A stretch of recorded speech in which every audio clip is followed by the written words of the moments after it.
City hits woman with $500 daily fine for memorial on her property.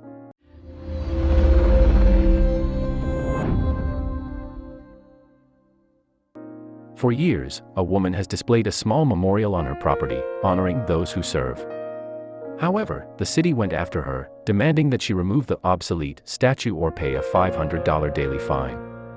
Unfortunately for them, she found a way to hit them back. In 2011, Leigh Gardella-Wood and her family moved onto a property in Winthrop Harbor, Illinois.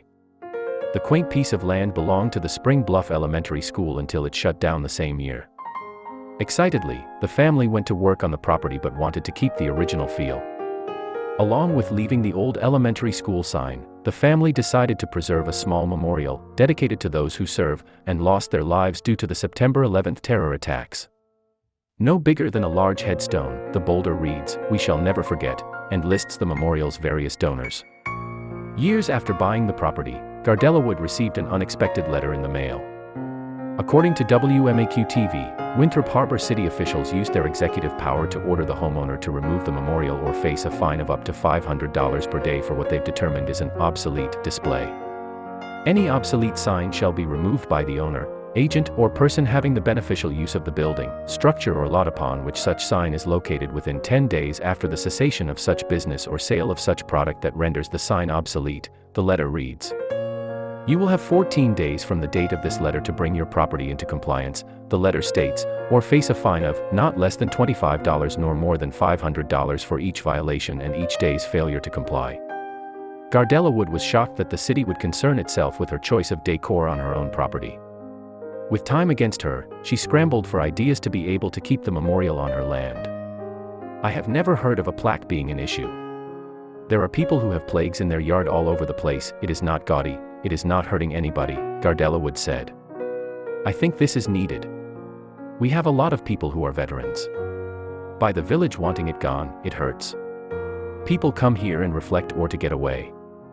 Incredibly, it didn't take long for the clever woman to come up with a plan to fight back against the city's overreach. Leigh Gardella-Wood immediately gathered supportive veterans and headed to the local media with her issue. Soon, she had the attention of not only the entire community but also the city officials. I don't know what to think because I don't understand what they are thinking, she said of the village. I don't understand how a community that is so close, that they would find a plaque or memorial obsolete.